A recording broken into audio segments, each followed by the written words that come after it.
Percaya atau enggak, ini adalah foto yang diambil menggunakan kamera dari Oppo F11 Pro. Gara-gara foto ini, saya akhirnya memutuskan untuk fokus mengulas sektor kamera dari Oppo F11 Pro ini.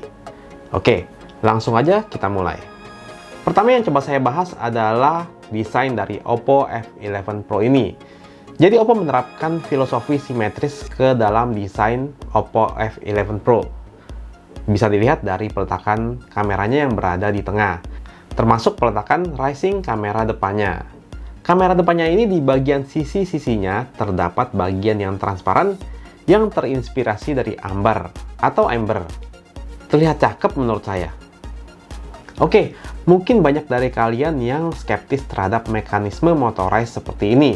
Tapi seperti yang dulu pernah saya bilang, kalau sistem seperti ini tuh udah banyak digunakan di produk-produk elektronik lainnya. Seperti misalnya kamera digital. Nah, kenapa nggak ada yang skeptis terhadap sistem motorized seperti itu di kamera digital?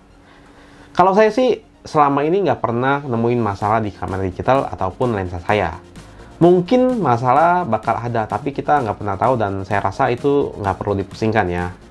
Terus ya, Oppo itu udah mengklaim kalau sistem seperti ini kuat untuk digunakan sehari 100 kali selama 6 tahun. Nah, kamera belakangnya ini ada bump tapi nggak tebal dan build-nya terlihat kokoh sih. Oke, sekarang saya coba bahas kamera selfie-nya dulu sebentar ya. Kamera depannya ini beresolusi 16 megapiksel dengan bukaan f2.0. Terus untuk UI-nya sekarang terlihat jadi lebih simple. Di bawah ini hanya ada 3 mode, yaitu video, foto, dan portrait.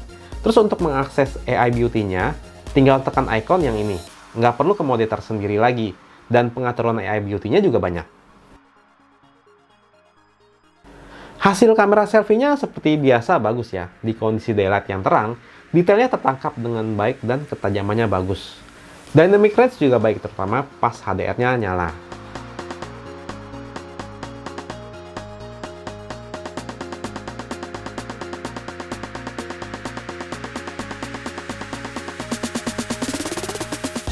Di kondisi kurang cahaya dan gelap, menurut saya juga masih sangat bisa diandalkan.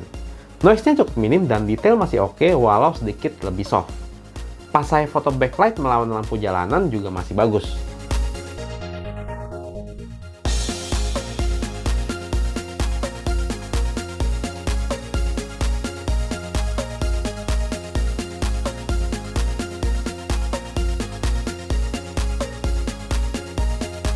Untuk mode portraitnya menurut saya juga lumayan baik. Efek bokehnya bagus, tapi emang edge detection-nya kalau diperhatikan agak sedikit kurang rapih ya. Mungkin karena mengandalkan satu kamera aja. Tapi masih sangat enak dilihat.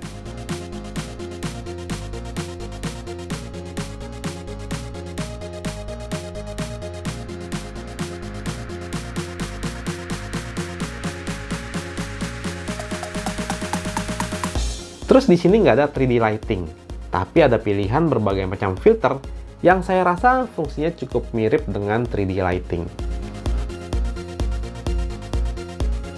Intinya sih, walaupun tagline Selfie Expert udah ditinggalkan, maksudnya udah nggak dipakai lagi sama Oppo, tapi kamera selfie dari Oppo F11 Pro ini masih tetap bagus.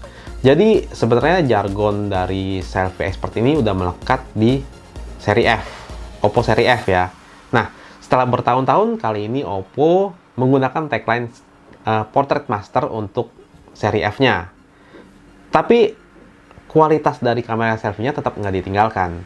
Oppo cuma mau mengedukasi konsumen kalau kamera belakang dari F-series ini nggak bisa dipandang sebelah mata.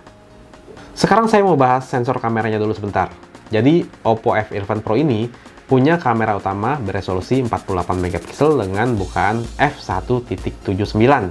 Sensornya sebesar 1/2.25 inci. Dan yang menarik, dia punya teknologi pixel binning atau tetracell yang diterapkan di sini. Jadi, di sensor ini ukuran pixelnya itu sebesar 0,8 mikron. Dan dengan teknologi ini, dia bisa menggabungkan 4 pixel menjadi satu sehingga ukuran pixelnya menjadi 1,6 mikron.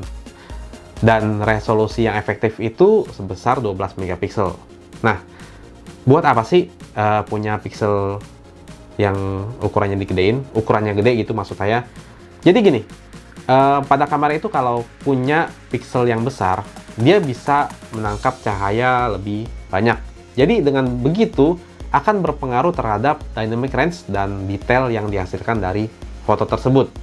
Nah, setahu saya ini untuk 1,6 mikron ini, ukuran pixel 1,6 mikron itu udah cukup besar ya. Bahkan kamera-kamera flagship sekarang, sepengetahuan saya itu ukurannya rata-rata 1,4 sampai 1,5 mikron kalau nggak salah. Oke, gitu aja untuk sensor kameranya. Nah, terus kamera keduanya itu punya resolusi 5 megapiksel yang berfungsi sebagai depth sensor. Sekarang ke UI lagi. Kalau dilihat, UI kameranya ini jadi jauh lebih simpel ya di ColorOS 6.0 ini. Di bawah ini hanya terlihat 3 mode, yaitu video, foto, dan portrait aja. Dan untuk mengakses mode lainnya, kita tinggal menekan icon 3 baris ini. Terus mode expert juga masih ada dengan pengaturan yang lengkap.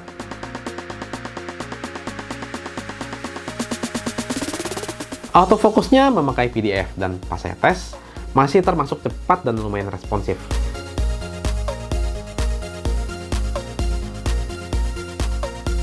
Jeda shutter setiap mengambil foto waktu HDR-nya mati sangat cepat. Pas saya coba nyalain HDR-nya juga ternyata masih cepat. Palingan pas nyalain bezel color aja yang butuh processing sekitar 2 detik. Yuk sekarang kita bahas hasil kameranya. Menurut saya di kondisi daylight hasilnya bagus, terutama di kondisi yang terik. Detailnya itu juara sih menurut saya dan ketajamannya sangat bisa diadu dengan HP flagship. Warna, kontras, dan saturasinya juga terlihat oke ya. Untuk dynamic range juga terlihat lebar, apalagi sewaktu HDR-nya nyala. Sebetulnya salah satu kelebihan dari ukuran pixel yang besar itu bisa bantu bikin dynamic range jadi lebar.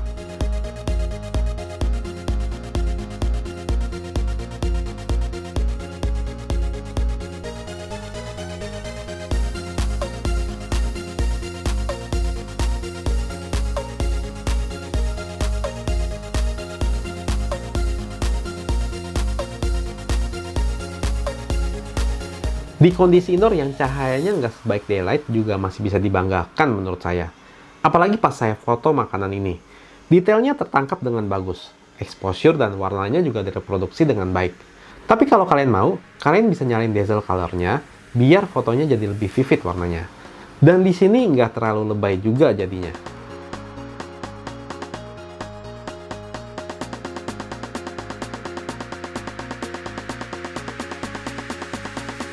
Untuk mode portraitnya juga simple banget. Nggak ada pengaturan apa-apa lagi dan nggak ada filter kayak kamera depan juga. Hasilnya sendiri menurut saya baik. Efek bokeh bagus dan edge detection-nya rapih. Ini berkat keberadaan kamera kedua juga. Kalau diperhatiin nih, ada efek beauty-nya juga, tapi masih terlihat natural sih. Ini tergantung selera kalian ya, suka atau enggak. Oh ya, sebetulnya ada pilihan untuk memakai mode 48 megapikselnya, tapi banyak fitur yang mati seperti HDR, bezel color, dan ultra night mode. Saran saya lebih baik pakai mode normal aja, karena perbedaan ketajamannya juga nggak terlihat secara kasat mata kok.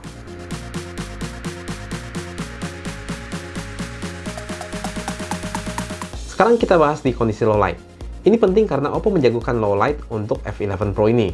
Sebagai informasi juga, di sini Oppo menyematkan fitur Ultra Night Mode yang mirip dengan di R17 Pro kemarin ini. Dan hasil fotonya menurut saya sangar sih, apalagi untuk sebuah HP kelas menengah ya. Coba kalian lihat foto ini. Ini diambil sekitar jam setengah 7 malam. Detailnya masih tertangkap dengan bagus, apalagi pas saya pakai Ultra Night Mode-nya. Detailnya ditingkatkan lagi dan dynamic range diperlebar. Terus, noise-nya juga sangat minim ya.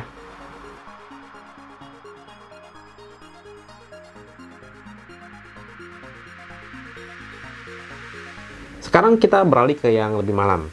Nah, di foto-foto berikut ini, saya ambilnya sekitar jam 7 sampai 10 malam. Dan hasilnya lagi-lagi masih sangat baik. Noise masih terlihat minim, dan detailnya masih terlihat bagus juga. Biasa kalau yang jelek, hasilnya jadi soft banget. Kalau ini masih terlihat cukup baik menurut saya. Apalagi kalau pakai mode Ultra Night Mode-nya. Memang jadi lebih soft dibanding pas daylight. Tapi ini udah keren banget sih. Foto pas ngelawan cahaya lampu jalan juga bagus.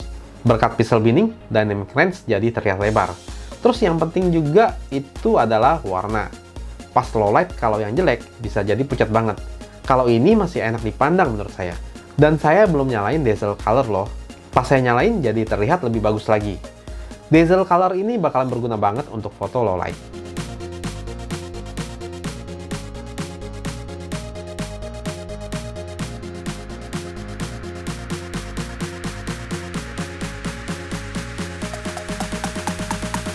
Untuk mode portraitnya, pas lagi foto-foto di jembatan yang lagi ngehits ini, saya suka banget. Bikin foto jadi lebih artistik dan terlihat pro. Ini berkat kombinasi efek bokeh yang bagus dan lumayan rapi juga. Sama detail dan warna yang tertangkap dengan baik menurut saya sih.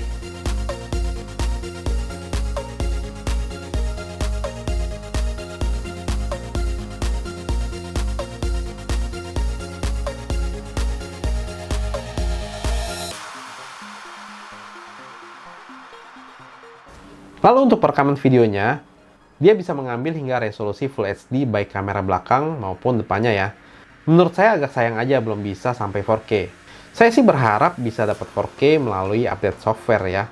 Kalau menurut saya sih hasilnya udah cukup oke, tapi memang nggak seimpresif kayak hasil fotonya. Terus kamera belakang juga ada EIS yang sangat membantu kalau kita merekam sambil berjalan.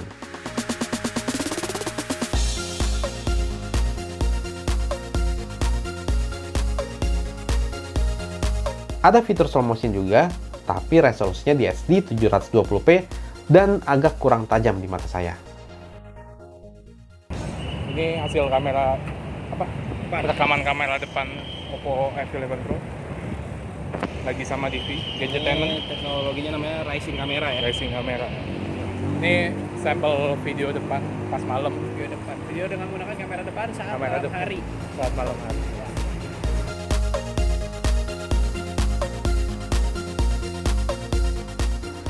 Secara keseluruhan, gimana pendapat saya mengenai kamera Oppo F11 Pro ini? Setelah coba lebih dalam, saya sih terkejut ya dengan hasil fotonya. Impresif banget untuk sebuah HP kelas menengah. Bukan cuma kamera depannya yang bagus, tapi kamera belakangnya gahar banget. Dipakai di kondisi low light masih ngangkat.